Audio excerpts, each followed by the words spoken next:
আসসালামু আলাইকুম সুপ্রিয় দর্শক মণ্ডলী।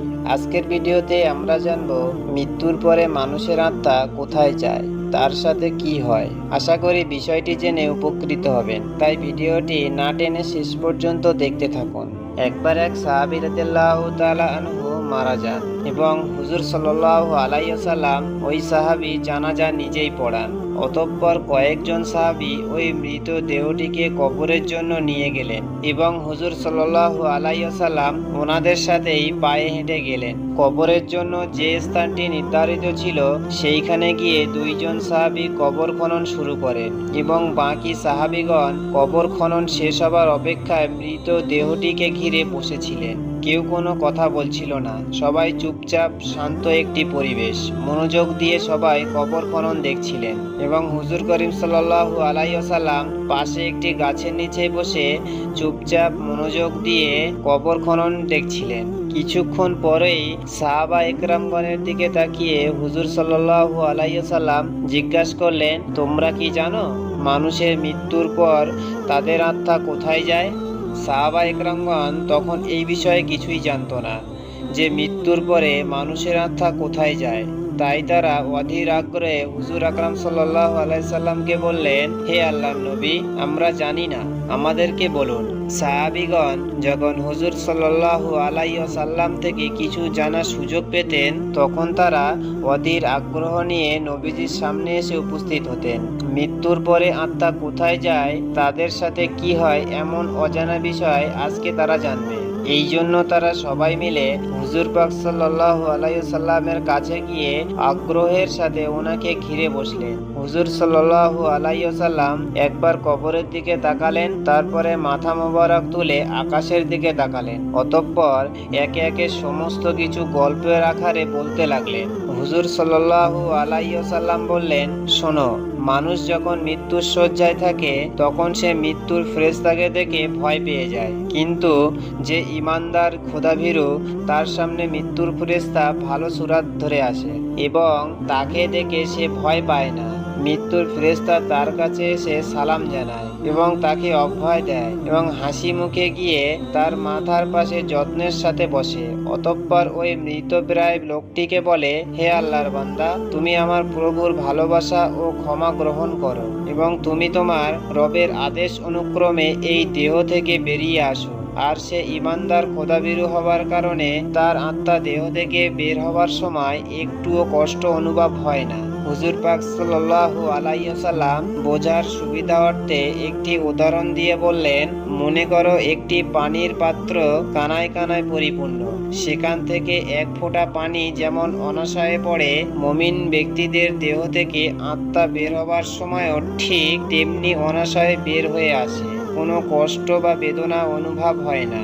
অতঃপর দুইজন ফেরেশতা ভেস্ট থেকে সুগন্ধি মাখানো নরম সুতোর সাদা একটি চাদর নিয়ে আসে এবং ওই মুমিন ব্যক্তির আত্মাটিকে সাদা চাদর দিয়ে আবৃত করে আকাশের দিকে নিয়ে যেতে থাকে। তখন আকাশে থাকা ফেরেশতারা ওই আত্মাটিকে দেখতে আসে এবং মুগ্ধ মাখা মুখে বলতে থাকে, সুবহানাল্লাহ, কত সুন্দর আত্মা, কি সুন্দর তার ঘ্রাণ, এবং জিজ্ঞাসা করে, এই আত্মাটি কার? তখন আত্মা বহনকারী দুইজন ফেরেশতা উত্তর দেয়, ফুলান ইবনে ফুলান। নবী করিম সাল্লাল্লাহু আলাইহি ওয়াসাল্লাম আরবিতে বলেছেন, এর অর্থ হচ্ছে উনি অমুকের ছেলে অমুক। বাকি ফেরেশতারা তখন আত্মাটিকে সালাম দেয় এবং জিজ্ঞাসা করে, উনি কি করেছেন, ওনার আত্মা এত সুঘ্রাণ কেন? তখন আত্মা বহনকারী ফেরেশতা দুইজন বলে, আমরা নিচে মানুষের মুখে বলা বলি করতে শুনেছি উনি অনেক ভালো মানুষ ছিলেন, আল্লাহর একজন বান্দা, অনেক দয়ালু, মানুষের অনেক উপকার করেছেন। এতটুকু বলার পর হুজুর সাল্লাল্লাহু আলাইহি ওয়াসাল্লাম মাথা উঁচু করে সবাইকে উদ্দেশ্য করে বললেন, সাবধান, এই জন্য বলি তোমরা মানুষের সাথে খারাপ ব্যবহার করো না। এই কথা বলে হুজুর সাল্লাল্লাহু আলাইহি ওয়াসাল্লাম একটু চুপ থাকলেন। অতঃপর পুনরায় কবরের দিকে তাকালেন। এরপর আবার বলতে শুরু করলেন, মানুষ যখন মৃত দেহকে গোসল দিয়ে কবর দেওয়ার জন্য প্রস্তুত করবে, আল্লাহ রাব্বুল আলামিন আত্মা বহনকারী ফেরেশতাদেরকে আদেশ দিবেন, যাও এই আত্মাকে আবার তার শরীরে রেখে আসো। আমি মানুষকে মাটি দিয়ে সৃষ্টি করেছি, সুতরাং এই আত্মাকে মাটির দেহেই রেখে আসো। সময় হলে আমি পুনরায় আবার তাকে জীবিত করব। অতঃপর মৃত দেহকে কবর দেওয়ার পর আত্মাকে ফিরিয়ে দেওয়া হবে তার শরীরে। তারপর মুনকার ও নাকির নামক দুইজন ফেরেশতা আসবে। তারা এসে সর্বপ্রথম ওই মৃত ব্যক্তিকে তিনটি প্রশ্ন করবে। মান রাব্বুকা, অর্থাৎ তোমার পালনকর্তাকে। মান দীনুকা, অর্থাৎ তোমার ধর্ম কি। মান নবিয়ুকা, অর্থাৎ তোমার নবীকে। উল্লেখ্য যে কিছু কিছু রেওয়াতে পাওয়া যায় যে একটি আকৃতিকে নবী করিম সাল্লাল্লাহু আলাইহি সাল্লামের ছবি দেখিয়ে বলবেন উনি কে।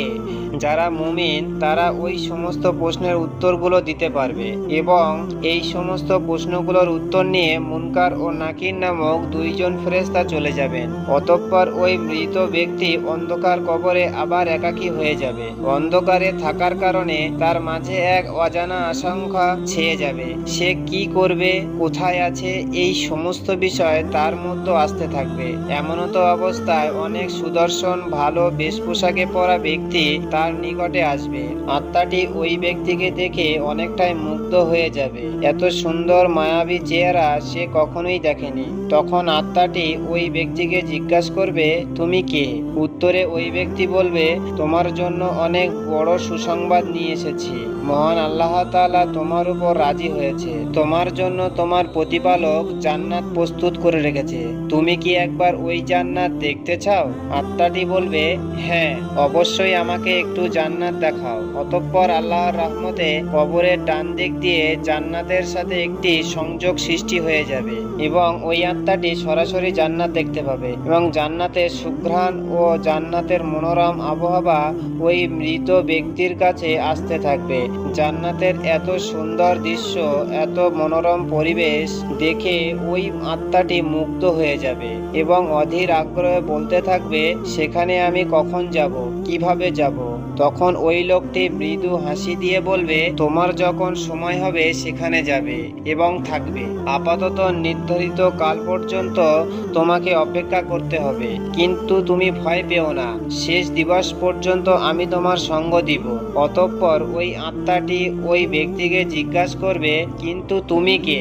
উত্তরে ওই ব্যক্তি বলবে, আমি তোমার এতদিনের নেক আমল, দুনিয়াতে তুমি যে সমস্ত ভালো কাজ করতে তার সম্পূর্ণ রূপ আমি। দুনিয়াতে তোমার সমস্ত ভালো কাজের পরিবর্তে আল্লাহ তাআলা আজকে তোমার সঙ্গ হিসাবে আমাকে পাঠিয়েছেন। তারপর ওই ব্যক্তি মৃত আত্মার পাশে গিয়ে মাথায় হাত বুলিয়ে দিতে থাকবেন এবং বলবে, তুমি এবার নিশ্চিন্তে ঘুমাও, আমি তোমার পাশেই আছি। তারপরে ওই মৃত আত্মাটি এক ধ্যানে একাগ্রতার সাথে জান্নাতের দিকে তাকিয়ে থাকবেন এবং আস্তে আস্তে একটু সময়ে ঘুমিয়ে যাবেন। নবীজি সাল্লাল্লাহু আলাইহি ওয়াসাল্লাম এতটুকু বলে চুপ থাকলেন। তো বন্ধুরা, ভিডিওটি কেমন লাগলো তা জানাতে ভুলবেন না।